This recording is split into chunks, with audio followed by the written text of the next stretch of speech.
Hello and welcome everybody, I'm Proper Variant, and today we have dev diary number 59 for Victoria 3. This one is called AI, and normally this would not be one where I'm incredibly excited for it, because yes, of course, the AI is there, the AI has to work as good as it can, and that is usually it. It is not something that is very exposed. I think CK3 did this just very recently when it comes to, the new AI, when it comes to building and such, but in general, you as a player won't really get too many considerations of the AI actually exposed to you because commonly they aren't too relevant.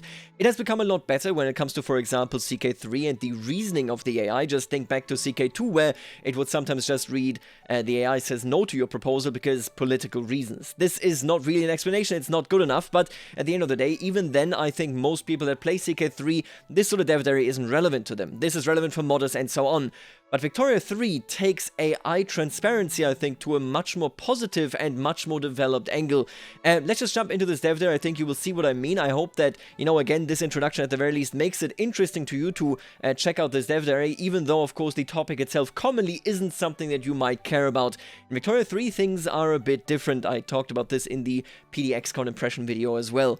One of the last remaining things for us to do alongside bug fixing is to put the final polishing touches on the AI for release. As such, this feels like a good time to talk about the AI of Victoria 3, how it's designed, how it operates, and what tools modders have available to tweak it. However, I won't really be talking about which exact amount of difficulty the AI provides or which level skill it plays at. Firstly, because the perception of AI performance is highly subjective, and what is a good AI means something different to just about every player. And second, because there's still a few issues to be ironed out before release, one example being AI-controlled countries too frequently experiencing revolutions, something that should hopefully be greatly improved now, but which has yet to be verified by QA. So, they are tweaking it. I said in a different video, I believe I said something like that, if they actually get the game to not be super wacky, which I personally believe 1.0 will be. Just think back to CK3 1.0, Ahoy 4 1.0, I mean even Victoria 2 1.0. I think the expectation there is that that will be quite wacky, and then the testing comes in and we'll see where it goes. But I said I believe that if it isn't wacky, then I will eat a hat. I don't even own a hat, but I'm not prepared to do this, so let's hope that these tweaks aren't too good. But as you can see, obviously they are working on it. This is one of the last things that you can actually work on, because until all of the systems are actually implemented, you can teach the AI a lot of things, but not really how to be a balanced, well-placed sort of a mechanism in the game itself. So they're still working on it, and now let's talk about the AI in its basic idea.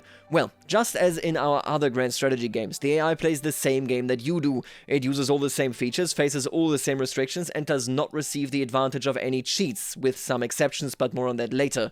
In addition to this, there are 4 design principles that guides how the AI should act in Victoria 3. I just want to point out, I have been playing a bunch of Anno 1800 lately, and the AI in that game can easily be overwhelmed by a good player. I've definitely noticed this, but my god, it does not actually play that game. The AI in Anno 1800 does not actually engage with the game's systems, and it is so noticeable when you actually look at their islands, when you look at how you either are behind them or as you are ahead of them. None of that really makes sense. I think it has to be appreciated that the AI in these games actually plays the game rather than just cheats along in the difficulty level that you have given it. Well, that aside, let's talk about the actual core pillars of the AI design in Victoria 3. Role-playing, not min-maxing. The AI in Victoria 3 should roleplay rather than try to play optimally or play like a player. AIs should not exploit the game and should be acting according to their internally set goals. As an example, it's perfectly okay for a small German state controlled by the AI to want to be absorbed into a unified Germany, even though being annexed is clearly not the optimal way to play Victoria 3. I think this makes sense. This is reasonable in so far that it allows the, for example, unification of Germany, the unification of Canada, Australia, Italy, and so on, to be something that you can do without pure conquest. Because if you always would have to force them in, you would be in a situation where basically something like 1870, or the Italian unification, for example, simply aren't possible. Even the Canadian unification, historically speaking, of course, is something that didn't occur with violence, that didn't occur with force. It was something that simply was, agreed upon. So this is not a bad approach at all. Then, and this is in my opinion the most important pillar here that they have chosen for the AI, transparency and clarity. The AI's gameplay strategy and decision-making should be comprehensive to a player. If an AI dislikes a player or won't go along with the player's proposal, the player should be able to understand why, and the internal strategies that the AI follows according to the role-playing principle should be clearly shown to the player.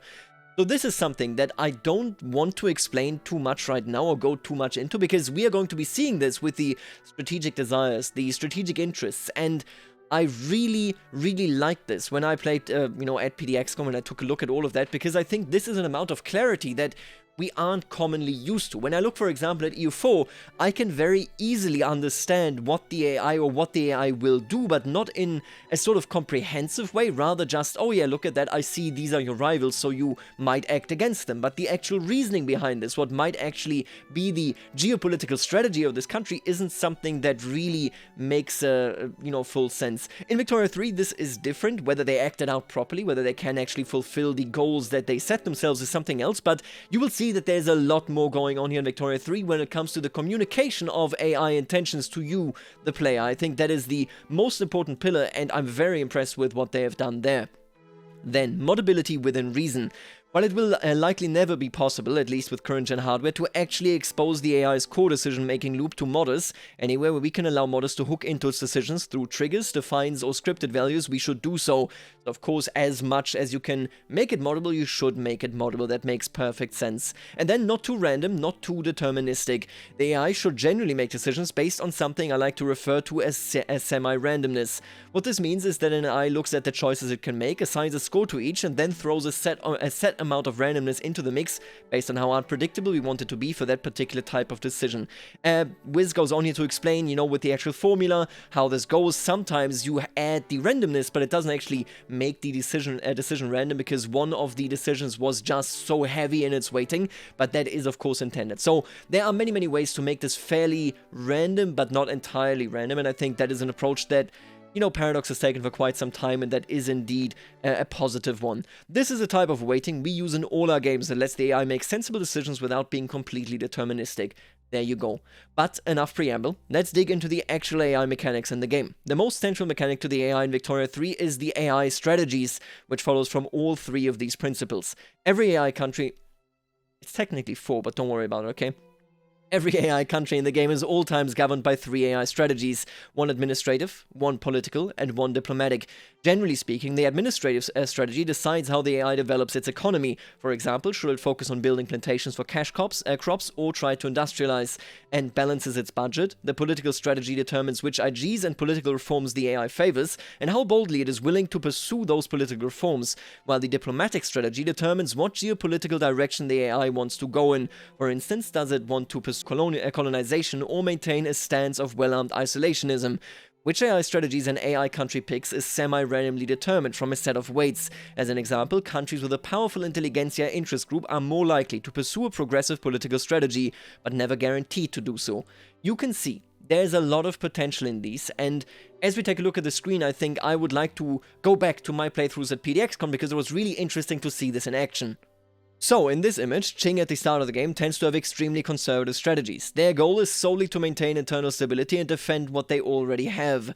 You can see here the general overview of the Great Qing. This is the information that you get when you open the diplomatic window and then go to the information tab. And this is something that I really disliked, but I talked about this in the other video as well, where you need to go into this window, and then this window itself doesn't have anything that is actionable. Like, you can't click on any of these. I mean, obviously you can click on it, but you can't take any direct actions.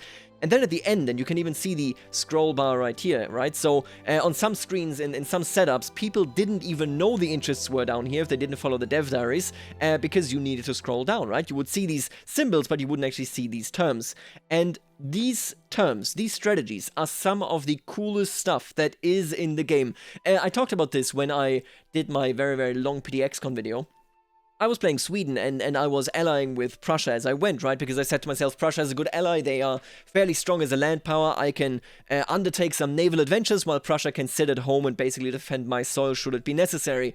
So I joined their market even, and I was looking around, I was checking the AI strategies all the time. France, for example, wanted to push liberal forces worldwide, so this was this... right here, and then over here we had the idea of maintain the status quo, maintain the balance of powers, right?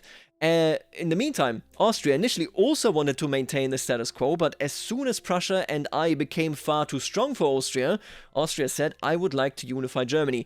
In the screenshot that I posted a while ago, it's on Twitter, you can actually see that Austria has taken Bavaria, and I knew they would do that. I knew they would move in on this sort of thing, because I had checked and I had seen that they wanted to unify Germany, and one step, of course, is to take control of the south of Germany. I really like this. I actually can't tell you at this point whether Bavaria, I don't think Bavaria said, please annex me. I believe this was a war and I just didn't actually check the war at the time. But this was so interesting because normally when you look at these sort of things, right, look at EU4 for example, obviously countries have certain interests, but if you really want to deduce where they might strike next, you have to take a much longer look at things. You need to look at their rivals, you need to look at their truces and so on. With this, you just get a general dynamic that you can follow that just makes sense.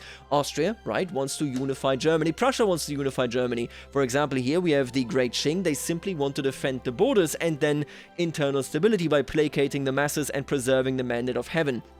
This gives you a really, really extensive knowledge of what they are doing, why they're doing it, and where they're going with it. These strategies will change, we're going to learn about that more in a second, but this generally is something that I was super impressed by because it's such a minimal thing, but it makes it so much easier to understand the world around you. Let's say you didn't keep track of what is going on in South America, you look down there, you see Brazil has conquered a bunch of stuff, you check their priorities, you check their AI strategies, and all of a sudden you will know, oh, this is why they did this. I was super, super impressed by these AI strategies, and it surely was one of my favorite, I think, features that aren't really talked about because they don't really play a big role. Again, I just want to stress this as well, and maybe this will be changed before launch, maybe it will not be changed. Who knows, right, how they perceive this, but I dislike that it was under this information tab at the bottom when it is so interesting in its actual information value, right? This is such a cool thing. You can see the Great Qing right here with its goals, and you can see this for every AI nation in the game. It is much more really comprehensive, right, and comprehensible, of course, than anything going on, for example, in EU4 and Victoria 2. Yes, in Victoria 2 you can guess if you know where the AI wants to go, but here and in its communication, it is in such a much better place. I really, really like this feature. I can't stress this enough that if you play the game, make sure to follow the AI strategies, you know, keep track of them, because it is something that really is vital if you want to understand whether somebody will be your friend in 10 years' time or whether they are gravitating away from you. Now, the AI strategy system is much more than just broad strokes AI guidance though. It contains all sorts of values that can be tweaked and hooked into different strategies. Every AI has a hidden default strategy, which sets values such as how much it values an obligation from another country, which war goals it's interested in, how aggressive it should be and against whom, and what its baseline neutrality is in diplomatic plays. More on that later. These default values can then be overridden or added onto by the active AI strategies. For example, the AI has a default scoring for the conquest state war goal against any country against which it has the conquest strategic desire, based on the GDP and population of the state, whether the AI can reach it, whether it's adjacent, whether it has a port if it's not adjacent, and so on. Then, if this AI country has the Unified Germany diplomatic strategy, this strategy will add an additional value for every North and South German culture state. So you can see, the base interest right here is settled right here. Is this a state that I'm interested in? But then, if you have Unified Germany, you go, yes, I'm very interested in this. And so I looked at Austria, right? And I said to myself, okay, all of a sudden they switched to Unified Germany. They will do their best to eat Bavaria, because as a war goal, this just became all the more interesting to them, right? And that is exactly what they did. Some of the scripted logic that goes into AI evaluation of how much an obligation is worth, something I'm certain modders are going to tinker with. So this is just a very classic, I think, paradox code block right here. How much value does the AI place on an obligation from another country? You can see the base value is 20, and then if it's a higher ranking country, it's multiplied by 2. If it's a lower ranking country, then it's multiplied by 2 but subtracted, right? Depending on how much lower it is, I guess. And then right here you see that if they have a protective/domineering attitude, they will attempt to go in even further to get this obligation, because if they're domineering, for example, they might want to add that country into their market, and that is viable. If you have an obligation, you can just force them into a customs union. So this basically just modifies the base desire depending on, whether it's a strong or a weak ally, or whether they want to take care of that country by either being protective or domineering. Very basic code. This is something that can be modified by any modder, meaning that the AI strategies, as you see them in the game, if the devs were to get it not right, could be very, very modified. And I think this is especially useful for very significant mods, I think, because you need to consider it this way, right? When you make mods like Anbana, and I know Anbana is something that will be coming to Victoria 3, I know the Sunless Sea mode, I mean there are so many mods out there, right, that are in the works, and not all of them have as clear-cut of a geopolitical situation as the 19th century of the world. This means that with these AI strategies, you can create comprehensive regional theaters, if you will, where you can then guide the AI into certain directions while not really, putting them into a sort of focus tree situation that they have to follow a certain direction, but rather this is something that is semi-random and will then, in a fairly light way, guide them and their AI decision making. This is really neat, is easily moddable of course, and is incredibly transparent. Again, right here you can see whether China is currently looking inwards or whether they are attempting to basically establish an empire on the outside. Now let's continue. I mentioned strategic desires. This is something like a mini strategy which each AI country can have against every other diplomatically relevant country. For example, countries that can diplomatically interact with one based on interests, neighbor status, and so on. Strategic desires are semi-randomly determined, with weighting for each set in the AI strategies. For example, an AI country with the acquire colonies AI strategy, so this would be up here, right? This is the AI strategy acquire colonies, is more likely to want to conquer or subjugate unrecognized countries than one that has maintained power balance as its AI strategy. This just means, if the AI goes, okay, do I want to declare war, right? What am I looking at? I'm looking at my strategy being, I would like to conquer unrecognized nations, right? This basically right here. This sort of block is applicable right there. It modifies how attractive that war goal is, and then they may decide to do it. Whereas, for example, maintain power balance says that isn't really that interesting. I would rather look at, a very strong great power and see whether I can't cut them down. A major upside of this whole system is that it makes it much easier when we want the AI to pursue specific objectives, such as completing journal entries. Instead of having to write specialized code for behaviors, such as Britain seizing a treaty port from China in the Opium Wars, we simply set the appropriate weights in the AI strategies and the rest handles itself. So this should mean, if I'm not mistaken here, that Great Britain generally, if they want to build a trade empire, which I specifically saw create a trade hegemony, something like this anyway. I saw that AI strategy on AI Britain. When they want to do this, they can grab any coastal state in China, then select a treaty port there and grab it. They're not limited to Hong Kong or Shanghai or anything. They can grab any port that is viable as long as it fulfills the purpose of actually opening the market of the Great Qing permanently, which of course is necessary if you want to create a trade hegemony. So in this case, they're not railroaded. They're not in a position where they do focus trees or where they follow a certain set of focuses like in EU4, but they are simply given a soft encouragement to say, hey, this would aid your AI strategy, which is why this war goal is actually attractive to you. Now here we have the Ottomans with a belligerent attitude towards Egypt because of their very low attitude score combined with their conquer strategic desire. Let's take a look at this. Belligerent attitude. Ottoman Empire views Egypt as a target of conquest in a geopolitical affair.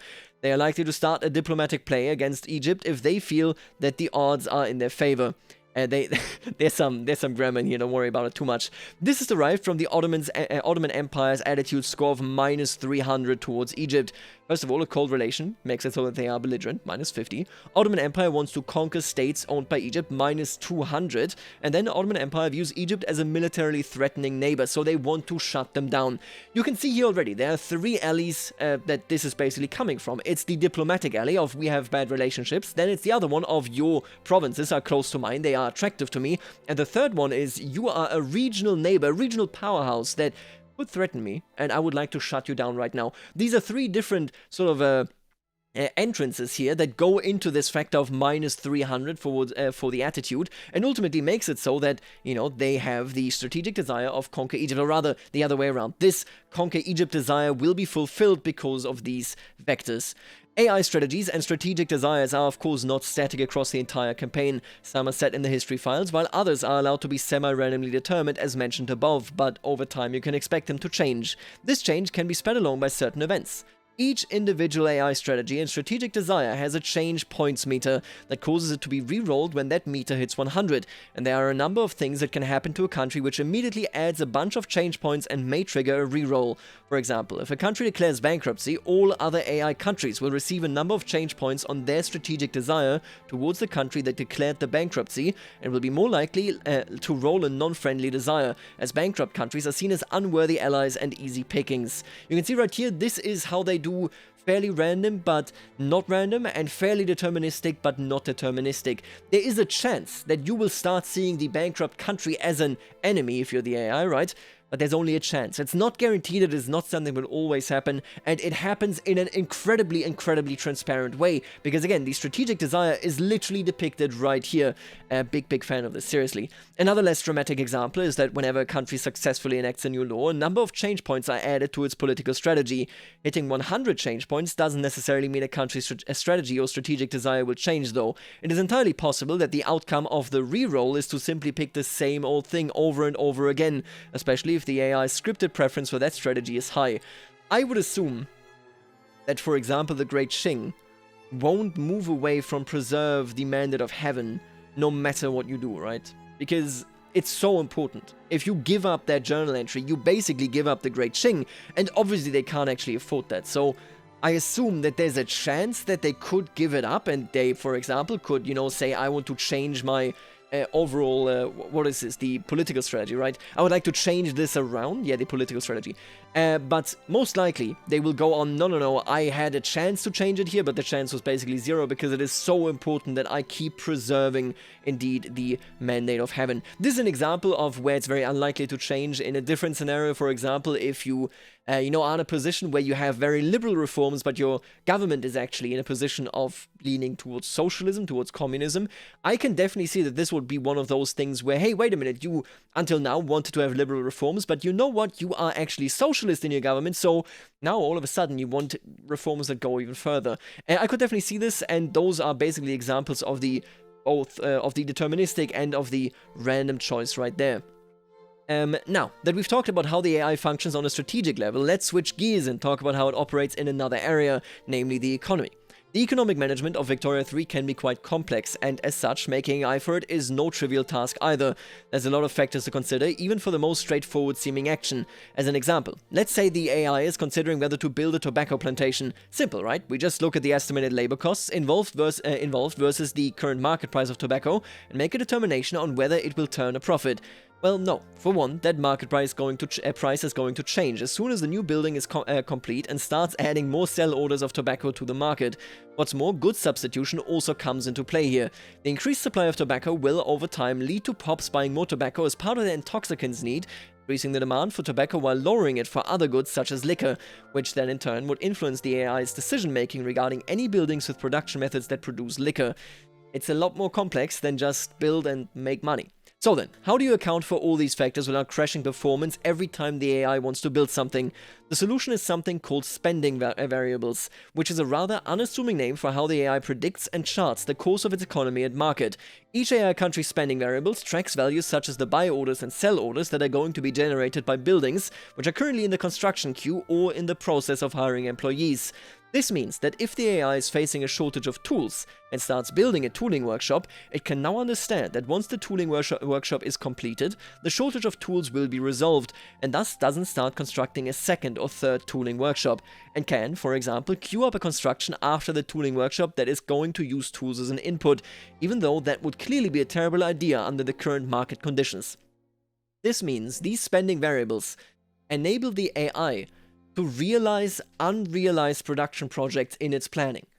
This means that it already knows I will end up with this value of tools in my market once this is done, and I can use this value for a different building. Makes it, of course, so that the AI can be a bit more flexible on it. How it actually works, difficult to say.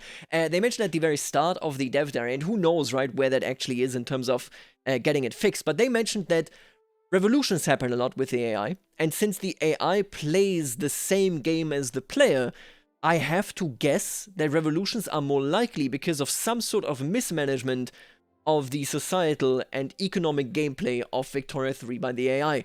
So this whole spending variables thing is a big topic in, for example, fixing that, right?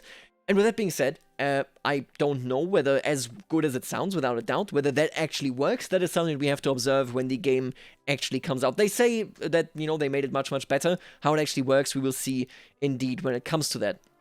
The spending variables, of course, track a whole lot more data than just buy and sell orders, particularly any complex calculation that doesn't need to be made all the time, such as determining whether the AI feels that it's under a heightened military threat and thus should prioritize military spending. As you can see, this also goes into this decision-making process. Spending variables are tracked and recorded even for player countries, where they are used for the purposes of prediction. In the shown example, you can tell that expanding the wheat farms in Peloponnese is actually going to result in reduced profits for the building due to the price impact on grain, which means the AI knows this too. This is one of the most amazing features. As much as I've been really dunking on the AI, on the UI hard in my PDXCon video, and it's not even true, but if you've watched the video then you will know this, but as much as I dunked on it to a certain degree, the predicted value is incredible. What they are doing here, and actually now that I look at it, is this the same? I think it's the same interface, right? Anyway, but the predicted value that you get out of a building is incredible in this game. It is so good because everything influences one another, and if you had to do that math in your head, it would suck. I sometimes wish that Anno 1800 really had the same understanding, but man, this is really cool. This implementation is just really nice, and to see that it basically stems from the same data that the AI works with is also really neat. When it comes to making spending decisions based on these variables, the AI actually uses a system that was actually inspired by the development process for Victoria 3 and the issue tracker that we use, Jira, which is the tracker that most, I think, studios use in the industry. The AI collects a list of all changes to the government spending it could do in both directions. For example, subsidizing a particular building, constructing barracks in a particular state, or reducing the size of its government administration in another state. It then assigns each of these actions a priority and a score, meaning all of the available actions have a score assigned to them. Much like, for example, if you have a bug, right, or if you have a feature that needs to be developed, you track it in Jira and you say, this is very painful. For example, a really painful thing is that in CK3, I can no longer use my controller to actually record the map in a smooth way, because the controller, since the Royal Court update, also moves the mouse, which is very unfortunate and gives me at level 10 pain. I assume it has been lost in the Jira, but yeah, this gives me a lot of pain, and this is basically the same way. The AI decides how much pain or how much success will this give me, and then decide based on this. You're gonna see this here in a second. Priorities are a tag that determines the general circumstances under which the AI will consider increasing or decreasing their spending on this particular item. When increasing spending, the AI will always pick an item of higher priority over an item of lower priority, with the reverse being true when decreasing spending. Low priority items are cut first. It's quite common for the same item, for example the same building in the same state, to have a different priority when it comes to increasing versus decreasing spending, as the AI should generally be reluctant to downsize a building and spend a bunch of money to construct unless it is absolutely has to. Right, so obviously something might be very important. Let's say I need to build, for example, a government administration. It's going to be mentioned below as well, so that is very important to the AI, which then gives it a very low priority to cut, right? Because this means if you were to cut it, you were cutting a building that was so important to be invested in, meaning you will be very unlikely to actually get rid of it as the AI. Now here are the priorities. You have the must-have priority.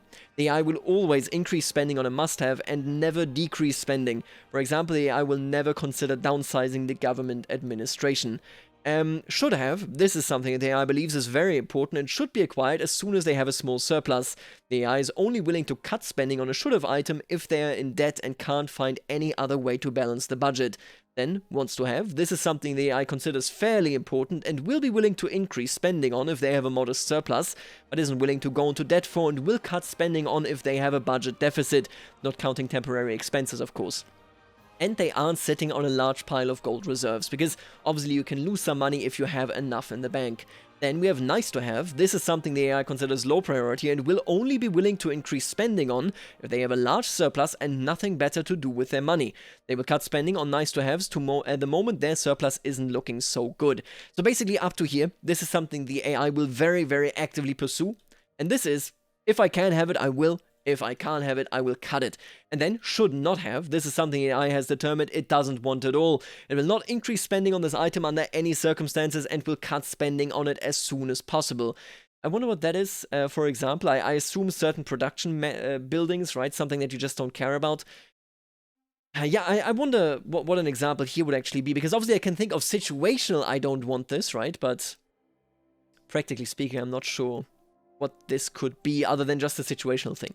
Now, a score is a numerical value that is semi-randomly determined and serves as a tiebreaker between two items of the same priority. So, for instance, the Belgian AI might consider barracks in either Wallonia or Flanders and the naval base in Flanders to all be should have, but which of the three it actually ends up increasing spending on is determined by the score of each after randomness is factored in. Together, these two allow the AI to make decisions in a way that should neither be too deterministic nor too random, and makes it easier to handle special cases than a purely score-based system would. So basically, you got the priorities, then you get the AI randomness in, and then you make the decision, and boom, you either cut something, you increase spending, and so on. That is how these decisions are being made. AI spending data isn't shown in the interface as we consider that to be too much transparency, but can be gleaned using the console. Here you can see that Prussia thinks it has a good surplus of bureaucracy and doesn't see any pressing need for more government administration buildings. You can see this right here, AI priority and score for government administration in Brandenburg, AI spending priority nice to have, and this is the actual score. Quite nice. Obviously, you don't really need to see this because this is something that is just so under the hood, but the fact that this is something that can be very, very easily accessed by modders is absolutely beautiful. Now, moving on from the economy, let's talk about how the AI behaves in diplomatic plays, as this is an area where a bunch of things have happened quite recently. If you've been following the official streams and various developers' AARs, you may be familiar with the way that the alpha implementation AI used to decide which side to back in a diplomatic play. It would assign a score to each side, then add the value of a sway offer on top of that to determine if it was willing to be swayed. This system has now been enhanced with a few new values that govern AI behavior in diplomatic plays: neutrality, sympathy, confidence, and boldness. We'll go through each one in turn and explain how they influence AI decision-making when taking part in a diplomatic play. Let's take a look at this. Neutrality. This is a calculated value that determines how much an AI country wants to stay out of a particular diplomatic play, and is based on factors such as which strategy the AI is pursuing, whether they are in debt, the shape of their army, and whether they consider the conflict to even be worth caring about at all. In order for an AI to take a side or allow themselves to be swayed, the score of joining one side must now beat out both the score of the other side and their neutrality score. So if Austria and Prussia are opposing each other in a play, and Russia gives Austria a score of 30 and Prussia a score of -10, while their neutrality score is 50, they will be unwilling to join the play on their own accord and will demand a sway from Austria worth at least 21, while for Prussia their sway offer would need to be worth at least 61. Right, makes perfect sense. If you want to be fairly neutral, and I think this is a very positive step here, something that I have seen, something I think that many others have seen, is the fact that, especially at PDXCon, in that build, but also in these streams and in the AARs, great powers would be far too eager to join any play that was going on. With the neutrality one, you're looking at this, and a great power might just say, I don't actually care. Yes, I have an interest here, but like, you need to offer me something really good, something that is so damn worthwhile. Otherwise, I'm not gonna be joining in. And this value here is, of course, much more complex than what we had before, where it was simply like, okay, how much do I like you, how much do I like them, who do I want to join, right? Neutrality is a nice value, I think, and very happy to see this here. This is a great change for the people, I think, much like myself, that were worried about, you know, the great powers being basically involved in every war, making every war world war, and every war being carried by just the great power. That no longer seems viable. Then we have sympathy. This is a value that is semi-randomly determined for each non-leader participant towards the two leaders, and which is added directly to their willingness to join that side in the play. Countries tend to have a higher sympathy for the defender, lower sympathy for enemies of their allies, and higher sympathy for countries that are facing off against an enemy with high infamy. Sympathy will also change over the course of the play.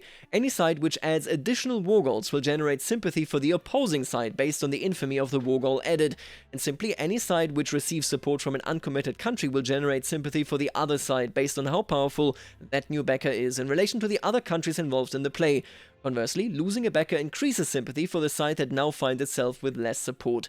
This also makes a lot of sense. We had this before already, where a country could be antagonized, right? If you invited their rival, then that country might decide, I'm more easily swayable, and this is, again, just reflected here in this value of sympathy.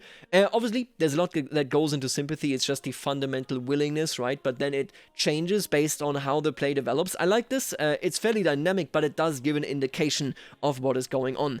With nothing more in it for them than a little valued obligation, Great Britain has no interest in getting involved in this West African dispute, as their neutrality is simply too high.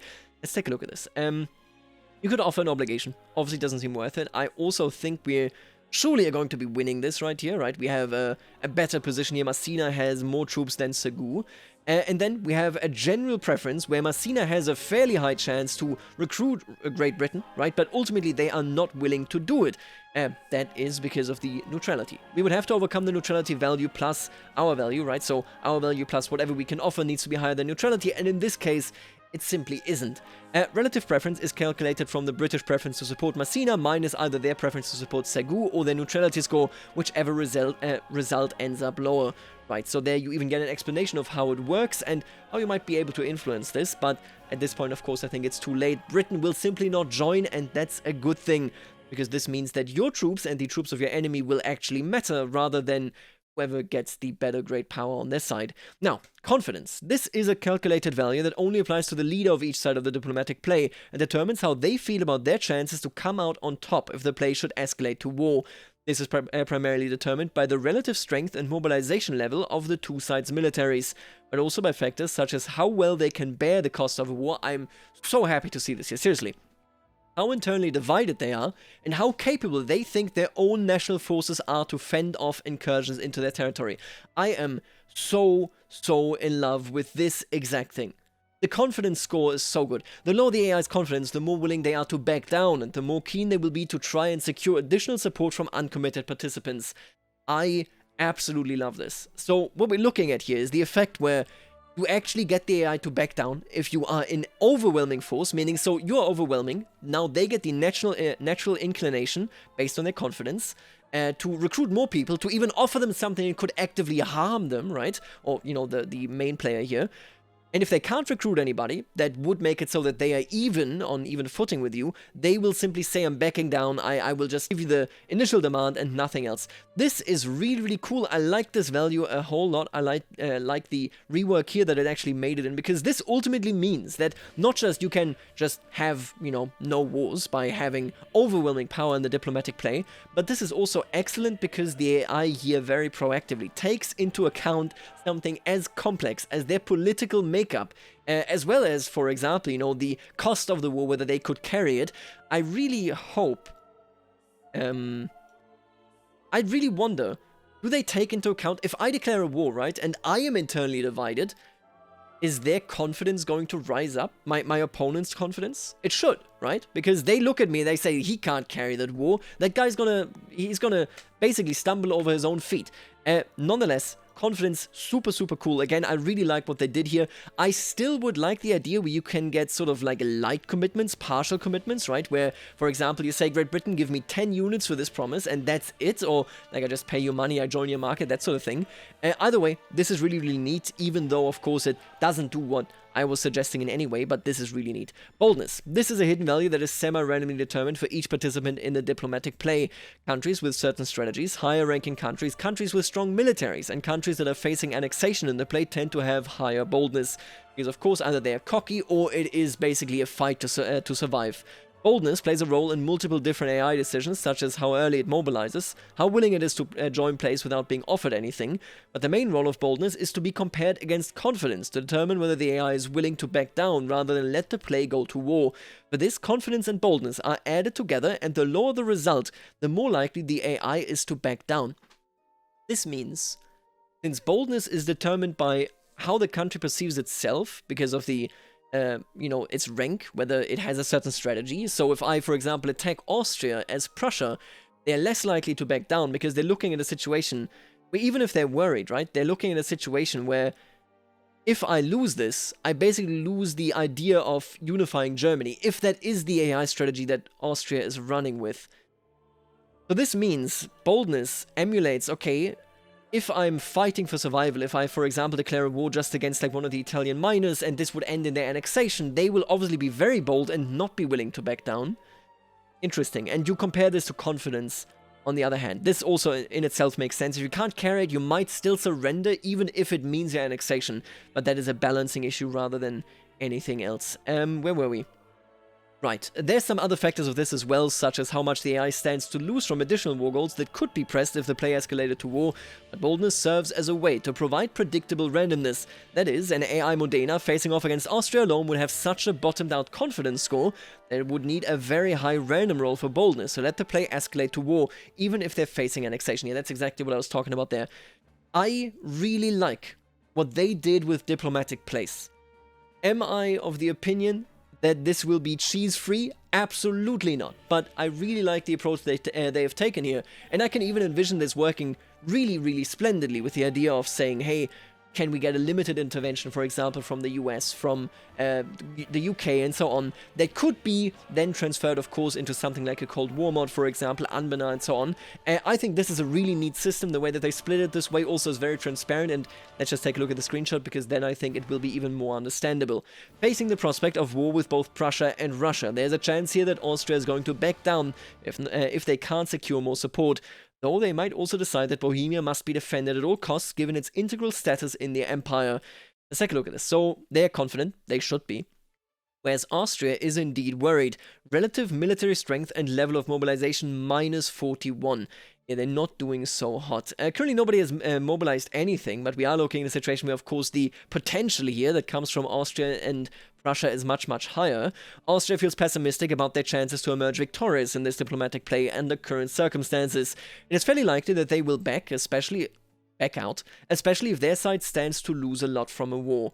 Very interesting, very cool. I wonder, this should still make it so that they really desperately will want to offer something to, you know, for example, France. I guess that's the only real option that they have, but they would offer something quite desperate to get this going, right? Because otherwise, I mean, yeah, they just will lose. I really hope that this influences it as well, but you can see it right here. This is their confidence level. It is very low, and this will, of course, influence whether they will back out or not.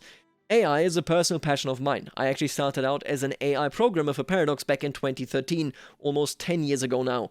And I could probably keep talking about it forever, but this dev diary is getting awfully long, so to wrap it up, I just want to cover the AI game rules that are available in Victoria 3, since they are a bit different from the usual difficulty settings you might be used to. Instead of getting any arbitrary bonuses, you have AI aggression that goes from low, standard, and high, and is relatively straightforward. The higher this is, the more aggressively the AI will act in general towards all other countries. It affects which strategic desires they tend to prefer, how likely they are to start diplomatic plays to carry out those desires, and how willing they are to take on infamy.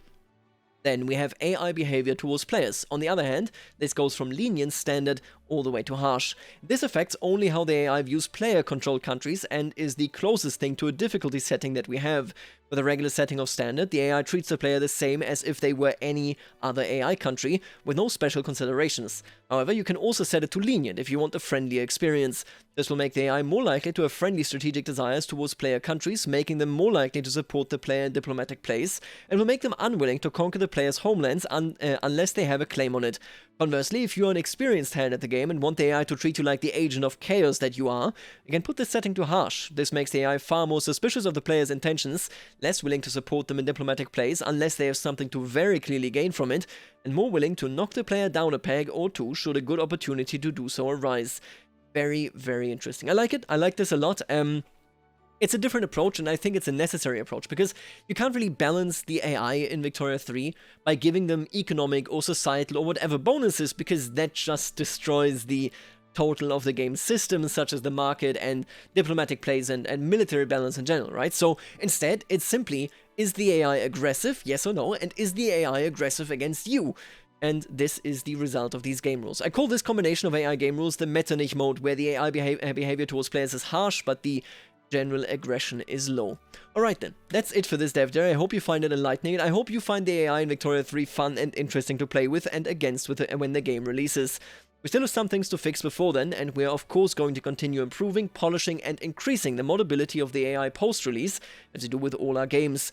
I'm particularly interested in hearing about any additional ideas for post-release AI game rules that the community may have, as I think that allowing players to tailor their individual AI experience is a great way to deal with some of that subjectivity that I mentioned at the start of this dev diary. For now though, farewell, and join us again next week as Michael introduces us to modding in Victoria 3. Modding is going to be interesting, I think. But let's just recapitulate basically this dev diary, I think strategic interests and desires as they go hand in hand, but strategic interests, of course, is the player-facing thing where you will always see it if you check a different country. Super, super cool feature in both the way it is applied, how you can give AIs goals, but also just in how you as a player can take a look at the AI and immediately know what they are trying to do.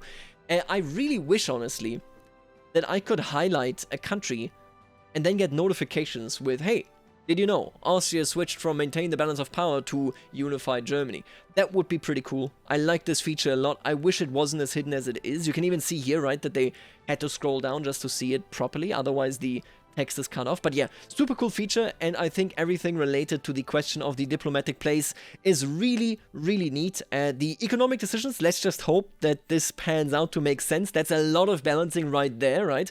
Whether that actually works out, we shall see. But yeah, pretty neat. And the diplomatic play changes very, very nice. I hope that we will expand even further on diplomatic plays. I mean, inviting people after the war started, inviting people in a limited capacity, that sort of stuff, right, is something that I would be really interested in and that I know the team is interested in as well. So let's hope that something is coming there. Either way, this is this dev diary. Let me know what you think, and I will see you later, alligator.